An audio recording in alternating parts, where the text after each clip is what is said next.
இது news first prime time sunrise. அனைவருக்கும் இனிய காலை வணக்கம். இணைந்திருப்பது இலங்கையின் முதற்தர செய்தி வழங்குகிற நியூஸ் ஃபர்ஸ்டின் காலை நேர பிரதான செய்தி அறிக்கையுடன் கொழும்பில் அமைந்துள்ள நியூஸ் ஃபர்ஸ்டின் பிரதான கலையகத்திலிருந்து உங்களை சந்திக்கும் நான் ஜூடின் சிந்துஜன். அமெரிக்கா, ஐரோப்பா, மத்திய கிழக்கென சர்வதேசத்தின் பல பாகங்களிலும் இருந்து சக்தி குளோபலோடாக இணைந்திருக்கும் உங்களை சந்திப்பதில் மிகுந்த மகிழ்ச்சி. விரிவான செய்திகளுக்கு செல்லும் முன்னர் முதலில் இன்றைய தினத்திற்கான தலைப்புச் செய்திகள். காங்கேசன் துறையில் விடுவிக்கப்பட்ட சீமேந்து கூட்டுத்தாபனத்திற்கு சொந்தமான காணியில் வீடுகளை நிர்மாணிக்கும் பணிகள் ஆரம்பம். பாதுகாப்பற்ற ரயில் கடவை ஊழியர்களின் வேலை பணி பகிஷ்கரிப்பு இன்றும் முன்னெடுப்பு. 2014ஆம் ஆண்டிற்கான ஆசிரியர் கல்வியற் கல்லூரிகளுக்கு இதுவரை மாணவர்களை இணைத்துக் கொள்ளவில்லை என குற்றச்சாட்டு.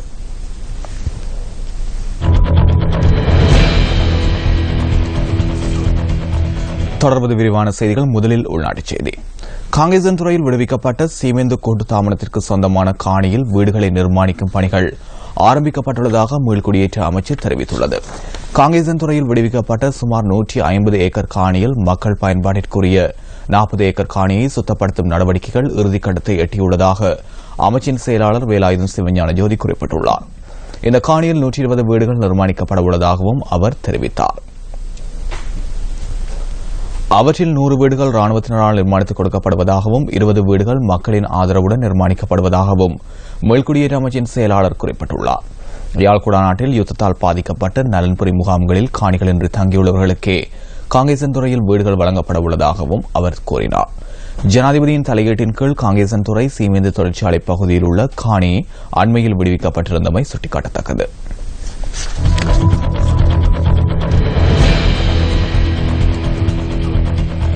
பாதுகாப்பற்ற ரயில் கடவை ஊழியர்களின் வேலைப்பணி பகிஷ்கரிப்பு இன்றும் முன்னெடுக்கப்படுவதாக பாதுகாப்பற்ற ரயில் கடவை ஊழியர்கள் சங்கம் தெரிவித்துள்ளது. பல்வேறு சந்தர்ப்பங்களில் சம்பள உயர்வு உள்ளிட்ட பல கோரிக்கைகள் முன்வைக்கப்பட்ட போதிலும் இதுவரை அதற்கான தீர்வு எட்டப்படவில்லை என பாதுகாப்பற்ற ரயில் கடவை ஊழியர்கள் சங்கத்தின் செயலாளர் நிமல் சந்திரஸ்ரீ தெரிவித்துள்ளார். தங்களின் கோரிக்கை தொடர்பில் பிரதி அமைச்சரின் பதில் கூட இதுவரை செயல் வடிவம் பெறவில்லை எனவும் அவர் தெரிவித்தார். எனவே தங்களின் கோரிக்கைகளுக்கு பதில் கிட்டும் வரை தொடர்ந்தும் பணி பகிஷ்கரிப்பு முன்னெடுக்கப்படும் எனவும் பாதுகாப்பற்ற ரயில் கடவை ஊழியர்கள் சங்கத்தின் செயலாளர் நிமல் சந்திரஸ்ரீ குறிப்பிட்டார். பாதுகாப்பற்ற ரயில் கடவை ஊழியர்கள் சங்கத்தினரின் கோரிக்கைகள் தொடர்பில் போக்குவரத்து பிரதி அமைச்சர் அசோக் அபேசிங்கவிடம் நியூஸ் ஃபர்ஸ்ட் வினவியது. அவர்களுடைய பிரச்சினைகளுக்கு தீர்வு பெற்றுக் கொடுப்பதற்கான நடவடிக்கைகள் முன்னெடுக்கப்பட்டுள்ளதாக பிரதி அமைச்சர் தெரிவித்தார். எனினும் பாதுகாப்பற்ற ரயில் கடவைகள் காணப்படும் பகுதிகளில் மிகவும் அவதானத்துடன் செயற்படுமாறு பொதுமக்களிடமும் பிரதி அமைச்சர் வேண்டுகோள் விடுத்துள்ளார்.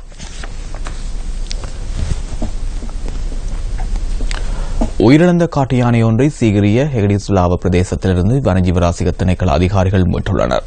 நேற்று மாலை சீகிரிய ஹெடிகஸ்வாலன பிரதேசத்தின் ஆலகக குளத்திற்கு அருகிலிருந்து இந்த யானையின் உடல் மீட்கப்பட்டதாக சீகிரிய வனஜீவராசிகள் திணைக்கள அதிகாரிகள் தெரிவிக்கின்றனர்.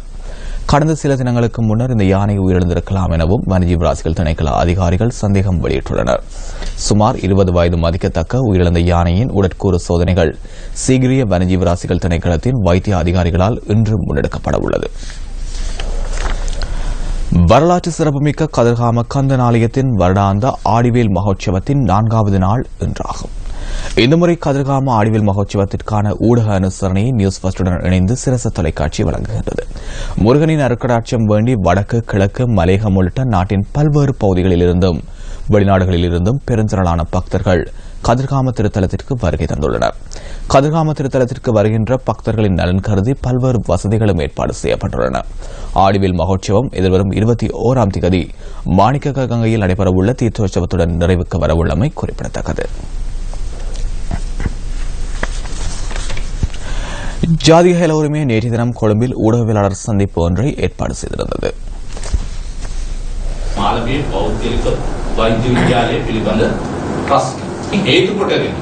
மாலம்பே தனியார் வைத்திய கல்லூரி தொடர்பிலான பிரச்சினை, அதனை கருத்தில் கொண்டு வைத்தியர்கள் விசேடமாக வைத்திய சங்கங்கள் இந்த விடயம் தொடர்பில் அவதானம் செலுத்தியுள்ளனர்.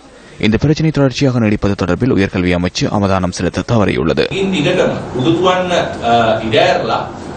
අහක බලාගෙන සිටින ප්‍රතිපත්තිය අනුගමනය කරන බව පේනවා උසස් අධ්‍යාපන අමාත්‍යාංශය.